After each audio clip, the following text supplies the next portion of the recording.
యేసుక్రీస్తు వారి శుభనామమున మీకందరికీ ఆహ్వానం.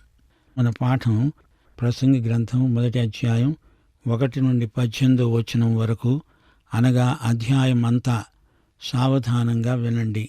ప్రసంగి గ్రంథం సొలొమోను రాజు స్వీయ చరిత్రే. ఇందులో ఎంతో నాటకీయత ఉంది. ఈ గ్రంథ రచనా కాలంలో సొలొమోను దేవునికి ఎంతో దూరమైపోయాడు. సామెతల గ్రంథం సొలొమోను జ్ఞానాన్ని చూపితే, ప్రసంగి గ్రంథం సొలొమోను అజ్ఞానాన్ని బయలుపరుస్తుంది, ఎండగడుతుంది. ఈ పుస్తకంలో అంశాల సంవిధానం క్రమంలో లేదు అంటారా? అలా కానే కాదు. ఏవేవో తలంపులను ఏర్చి కూర్చిన కలగాపులగం కాదిది. ఈ గ్రంథం ఆరంభంలో ఒక సమస్య పేర్కొనబడింది. ఈ లోకంలో అంతా వ్యర్థమే, అంతా వృధా. ప్రసంగి అనేక ప్రయోగాలు, పరిశోధనలు చేస్తున్నాడు. ఏ విధంగా తనకు తృప్తి కలుగుతుందా అంటూ అన్వేషించాడు. అన్ని శాస్త్రాలను, తాత్విక తార్కిక విధానాలను ఎరిగినవాడు. పదార్థ విజ్ఞానం, ప్రకృతి పరిశీలన జ్ఞానం, వేదాంతం, లౌకిక సుఖభోగాసక్తి, ఇప్పటి అవకాశాలను వాడుకునే నేర్పు ఒకటేమిటి, పలు విధాల ప్రయోగాలు చేసిన ప్రసంగి సొలొమోను రాజు. కర్మవాదము, అహంకారము, మతము, ఐశ్వర్యము, నైతిక ప్రవర్తన, ఏది పడితే అది సొలొమోనుకు అప్పటికప్పుడే స్ఫురించటం గొప్ప విశేషం. ఈ గ్రంథము యొక్క ఫలితార్థం ముగింపులో ముక్తసరిగా 3 మాటల్లో చెప్పాడు ప్రసంగి. మానవీయ దృక్పథంలో ఆలోచిస్తున్నాడు.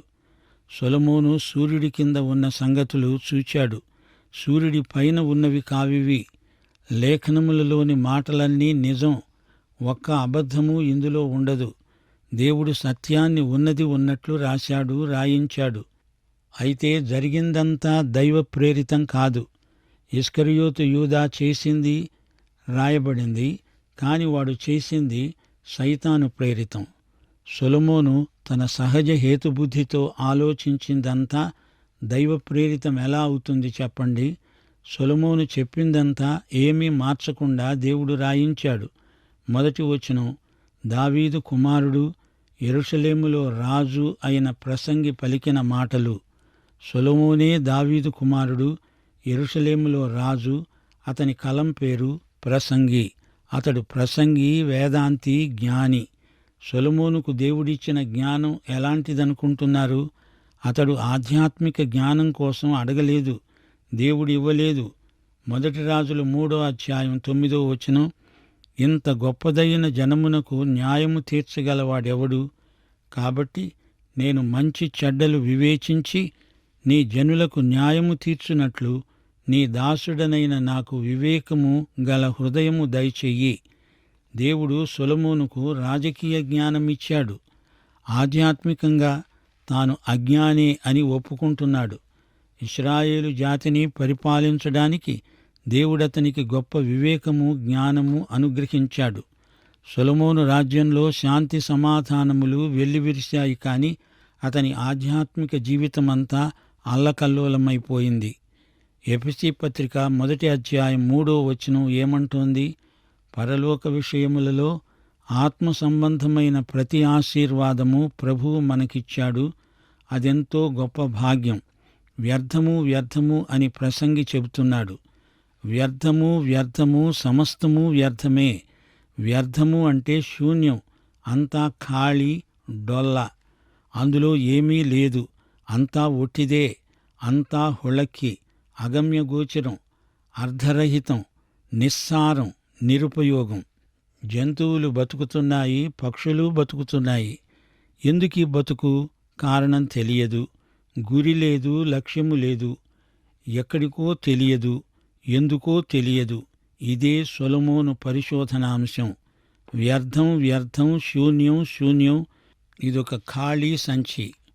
సామెతల గ్రంథంలో అంత జ్ఞానోక్తులను ప్రకటించిన సొలొమోనేనా ఇతడు? సొలొమోను రాజు పరమగీతం రాశాడు. అదొక ప్రేమగీతం. జ్ఞానం, మూర్ఖం, ప్రేమ, ఇది వరస. ఈ 3 రంగాలలో సొలొమోను ప్రవీణుడు. నాకేమీ తెలియదు అని చేతులు వెల్లికలు వేయగలడు. మహాజ్ఞానిగా సామెతలు పలకగలడు. ప్రభుత్వాన్ని దక్షత గలిగి పరిపాలించగలడు. అతని జీవితమే ఒక ప్రేమకావ్యం. నిజమే, అతడు బహుముఖ ప్రజ్ఞాశాలి. జ్ఞాని అంటే జ్ఞానే, అయితే అంత అజ్ఞాని కూడా. సొలొమోను జీవితమంతా ఒక పొడుపు కథలా ఉంది. పరస్పర విరుద్ధ లక్షణాలు ఇతనిలో కనబడతాయి. దేవుడు లేని జీవితమే వ్యర్థం, శూన్యం. సూర్యుని కింద, ఆకాశం క్రింద మనిషి దేవుడు లేకుండా ఏమేమో సాధిస్తాను అనుకుంటే దాని ఫలితార్థమిదే. ఎందరో తాగుబోతులు విందుశాలలో కృత్రిమ తాత్కాలిక సంతోషాన్ని వెదికి హతాశులవుతున్నారు.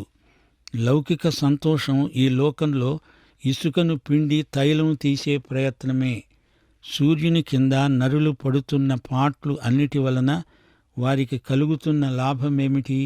ప్రియ సోదరీ సోదరులారా, గుర్తుంచుకోండి, ప్రసంగి మానవీయ దృక్కోణంలో ఈ సమస్యను చర్చిస్తున్నాడు. ఇందులో దేవుని ప్రత్యక్షమేమీ లేదు. ఇది మానవుని అన్వేషణ. 1వ అధ్యాయం 4వ వచనం నుండి అంతా ప్రసంగి అన్వేషణే. ఇది సొలొమోను యొక్క బృహద్వ్యాసం. ప్రకృతి నియమాలను పరిశోధిస్తున్నాడు. శాస్త్రీయ దృక్పథంతో అంశాన్ని తరచి తరచి చర్చిస్తున్నాడు. ఈ రోజున కూడా ఎందరో శాస్త్రీయ విజ్ఞానంలో పరిశోధించేవారు సంవత్సరాల తరబడి తమ సమయమంతా ఈ అన్వేషణలోనే గడుపుతున్నారు. తరము వెంబడి తరము గతించిపోతున్నది. భూమి ఒక్కటే ఎల్లప్పుడూ నిలిచేది. మనిషి గతించిపోతాడు, తరాలు గడిచిపోతాయి, భూమి నిలిచి ఉంటుంది అంటున్నాడు ప్రసంగి. మనిషి ఉనికి తాత్కాలికం, మానవుడి మనికి అశాశ్వతం. పుట్టుకతో మొదలై మరణంతో అంతమైపోతుంది జీవితం. ఏ తరానికి ఆ తరం కొత్త మనుషులు పుట్టుకొస్తారు, పాతవాళ్లు గతించిపోతారు. మనిషి అనేవాడు లేకముందే ఈ భూమి ఉంది. ఎన్నో తరాలు గతించిపోయాయి. భూమి అలాగే ఉంది చూడండి. సొలొమోను తన శాస్త్రీయ విజ్ఞానంలో నుంచి మాట్లాడుతున్నాడు. 5వ వచనం నుండి, సూర్యుడు ఉదయిస్తాడు, సూర్యుడు అస్తమిస్తాడు. తాను ఉదయించే స్థలము చేరడానికి మరల త్వరపడతాడు. గాలి దక్షిణానికి పోయి ఉత్తరానికి తిరుగుతుంది. ఇలా మరల తిరుగుతూ తన సంచార మార్గమున తిరిగి వస్తుంది. నదులన్నీ సముద్రంలో పడతాయి, అయితే సముద్రం నిండటం లేదు. నదులు ఎక్కడి నుండి పారి వస్తాయో అక్కడికే అవి ఎల్లప్పుడూ మరలిపోతాయి. వింటున్నారా? సొలొమోను పదార్థ విజ్ఞాన శాస్త్రపు మాటలు పలుకుతున్నాడు. ఆవిరి, తుపాను మొదలైన ప్రకృతి పరిశీలన వాస్తవాలను మాట్లాడుతున్నాడు. సముద్రాలు, నదులు, నదీ జలం ఆవిరైపోయి మళ్ళీ నదులు పారుతాయి. సముద్రం ఎన్నటికీ నిండేది కాదు.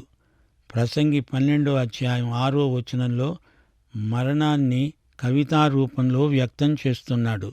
వెండి తాడు విడిపోతుంది, బంగారు గిన్నె పగిలిపోతుంది, ధార వద్ద కుండ పగిలిపోతుంది, బావి వద్ద చక్రం పడిపోతుంది. వెండి తాడు అంటే వెన్నుపూస, బంగారు గిన్నె అంటే మెదడు, కుండ అంటే ఊపిరితిత్తులు, చక్రము అంటే గుండె. శరీర శాస్త్రంలోని మర్మాలను ఎంత సులభంగా చెప్పగలిగాడో సొలొమోను. ఆధునిక వైద్య శాస్త్రం ఇంకా వెలుగులోకి రాకముందే ఎప్పుడో ఈ జ్ఞానమంతా సొలొమోనుకు దేవుడే ఇచ్చాడు. హృదయ చక్రం తిరుగుతోంది అంటే శరీరంలోని వివిధ విభాగాలకు రక్తాన్ని సరఫరా చేసేది గుండె. సొలొమోను యొక్క భౌతిక జ్ఞానం అమోఘమైనది.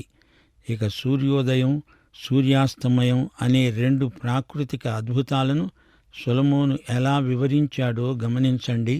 సూర్యుడు ఉదయిస్తాడు, సూర్యుడు అస్తమిస్తాడు. ఈ కార్యక్రమంలో ఎట్టి మార్పు ఉండదు. జరిగిందే జరుగుతుంది. అయితే భూమి తన చుట్టూ తానే తిరగడం వల్ల ఇది జరుగుతుందని మనకు తెలుసు. ఈ భూమి మీద ఉన్న మనకు సూర్యుడు ఉదయించినట్లు అస్తమించినట్లు కనపడుతుంది. దేవుడు సృష్టిలో పెట్టిన నియమము చొప్పుననే సమస్తము జరుగుతుంది. గాలులు దక్షిణానికి పోయి ఉత్తరానికి మరలుతాయి. గాలి తనకిష్టమైన చోట వీస్తుంది అని ప్రభువు నికోదేముతో మాట్లాడుతూ అన్నాడు. గాలి పోకడా రాకడా ముందుగా చెప్పడం మనకు ఎంతో కష్టం.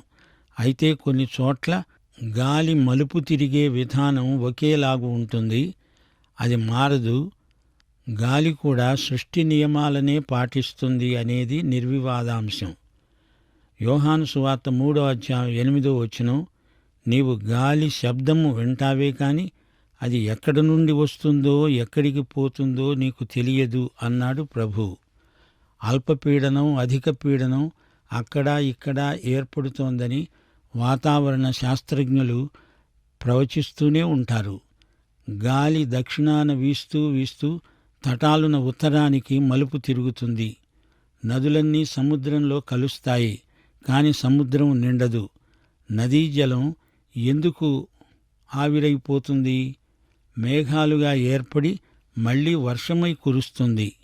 ఈ మాటల్లో సొలొమోను జ్ఞానం తేటతెల్లమవుతోంది. 8 ఎడతెరిపి లేకుండా సమస్తము జరుగుతున్నది, మనుష్యులు దానిని వివరింపజాలరు. చూడడము చేత కన్ను తృప్తి పొందకుండా ఉంది, వినడం చేత చెవికి తృప్తి కలగడం లేదు. ప్రతిరోజు ఏవేవో కొత్త అనుభవాల కోసం మనిషి వెంపర్లాడుతున్నాడు. పొద్దస్తమానము కొందరు టీవీ చూస్తూనే ఉంటారు. ఒక పట్టాన వీరికి తృప్తి కలగదు. శాస్త్రజ్ఞులు ఎన్నెన్నో కొత్త విషయాలు కనుక్కుంటూనే ఉన్నారు. ఈ మహావిశ్వంలో మనిషి ఎంత, అతని ఉనికి ఏపాటిది? తెలుసుకుంటున్న కొద్దీ తెలియబడని సంగతులు ఇంకా ఎన్నో ఉన్నట్లే కనబడుతోంది. దేవుడు మనిషికే అన్వేషణ మనస్సిచ్చాడు. అదే మనిషిలోని ప్రత్యేకత. కుక్కలకు, పిల్లులకు ఈ విశ్వదృష్టి ఉండదు. దేవుడది మనుషులకే అనుగ్రహించాడు. పరిశోధనాత్మకమైన, పరిశీలనాత్మకమైన బుద్ధి మనిషికి దేవుడిచ్చిందే. మునుపు ఉండినదే ఇక ఉండబోయేది, మునుపు జరిగినదే ఇక జరగబోయేది. సూర్యుని కింద నూతనమైనది ఏదీ లేదు. ఇది నూతనమైనది అని ఒకదానిని గూర్చి ఒకడు చెప్తాడు. అది మనకు ముందుండిన తరాలలో ఉండినదే. పూర్వులు జ్ఞాపకానికి రారు, పుట్టబోయే వారి జ్ఞాపకం ఆ తరువాత ఉండబోయే వారికి కలగదు. అప్పుడు ఇప్పుడు కొత్తది అంటూ లేదు. ఈవేళ కొత్తది రేపు పాతది అవుతుంది. పరిస్థితులు మారవచ్చు గాని దేవుడు ప్రవేశపెట్టిన సృష్టి నియమాలు మారవు. అడపాదడపా దేవుడు వాటిని మార్చవచ్చు. దానినే అద్భుతం అంటాము. ప్రసంగి 1:12-18 వరకు, ప్రసంగినైన నేను యెరూషలేమునందు ఇశ్రాయేలీయుల మీద రాజును. ఆకాశము క్రింద జరిగేదంతా జ్ఞానము చేత విచారించి గ్రహించటానికి నా మనస్సు నిలిపాను.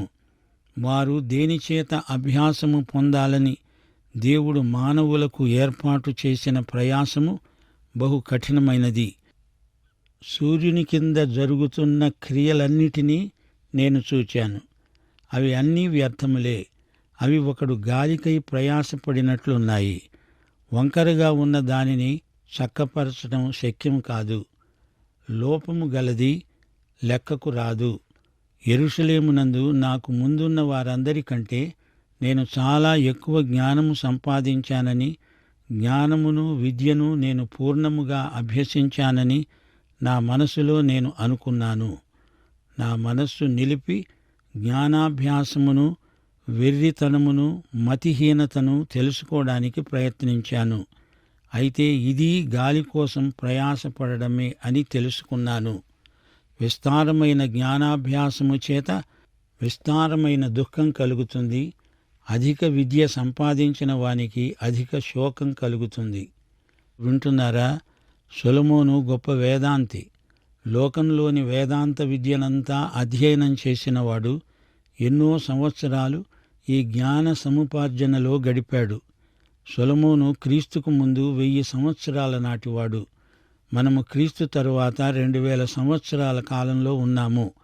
అంటే సొలొమోను మనకు 3000 సంవత్సరాల కిందటివాడు.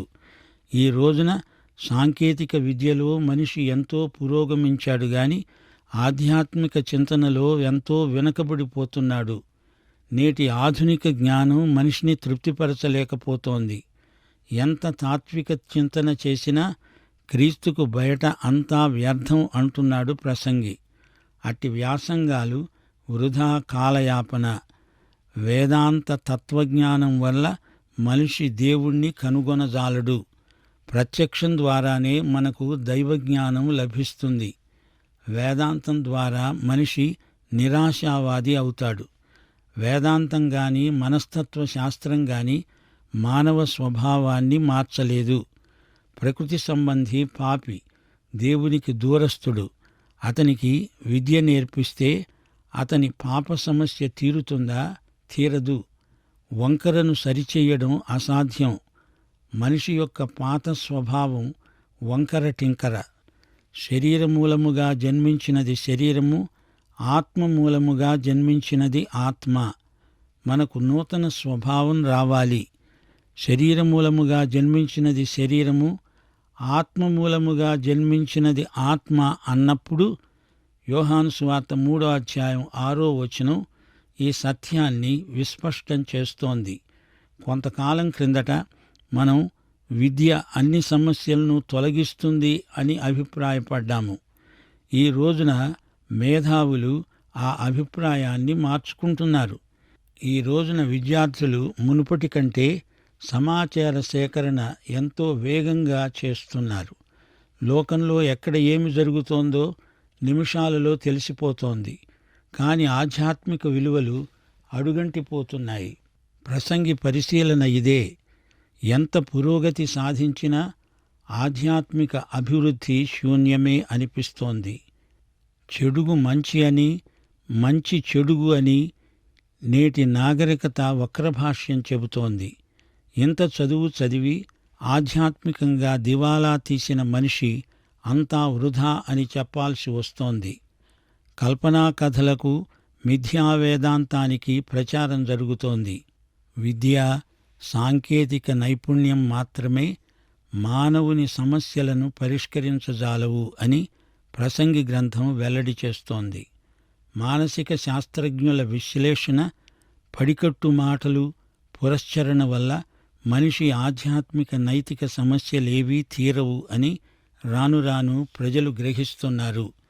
ఏవో 2-3 బైబిలు వచనాలు చెప్పి చేదు మాత్రకు చక్కెర పూత పూసి అంతటితో ముగిసింది అనుకుంటే అది పొరపాటు. బైబిలు సత్యాలను జీవితాలకు పూర్తిగా అన్వయించుకోవటంలోనే సమస్యలు పరిష్కృతమవుతాయి. బైబిలంతా ఆదికాండం నుండి ప్రకటన గ్రంథం వరకు క్రైస్తవ విశ్వాసుల జీవిత సమస్యలకు సమగ్ర పరిష్కారమవుతుంది. ఇందులో సులభ మార్గాలంటూ ఉండవు. దేవుని వాక్య అధ్యయనం ఒక్క నిమిషంలో అయిపోయేది కాదు. ఇది ఒక ప్రక్రియ, దైనందిన సాధన, మానసిక ఆధ్యాత్మిక సిద్ధపాటు, నైతిక శీల ప్రగతి. క్రైస్తవులు ఈ విషయంలో ఎంతో నిబద్ధత, సంయమనం పాటించాలి. సొలొమోను ఈ వాస్తవాన్ని పరిశోధించి కనుగొన్నాడు. తనకెంతో జ్ఞానముంది అనుకొన్నాడు. జ్ఞాన విద్యను పూర్తిగా అధ్యయనం చేశాడు. నన్ను మించిన వారెవరూ లేరు అనుకున్నాడు. కాని నేను ఆధ్యాత్మికంగా దివాలా తీశాను అంటున్నాడు ప్రసంగి.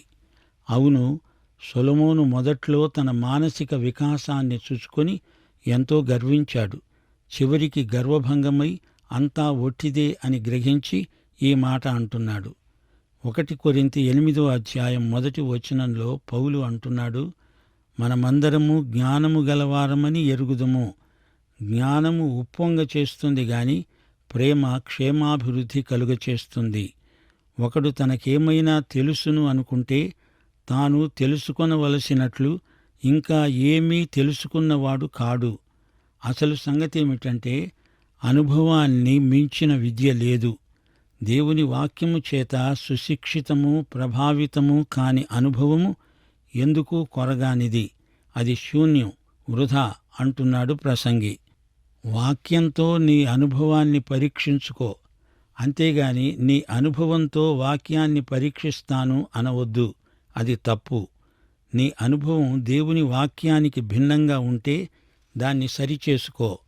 నీ అనుభవంలోనే లోపాలున్నాయి గాని దేవుని వాక్యంలో ఎట్టి లోపమూ లేదు. నా జ్ఞానంతో ఉప్పొంగిపోయి వెర్రివాణ్ణి మతిహీనుణ్ణి అయిపోయి ఇప్పుడు అంతా వృధా అని తెలుసుకున్నాను. ఇది ప్రసంగి సాక్ష్యం.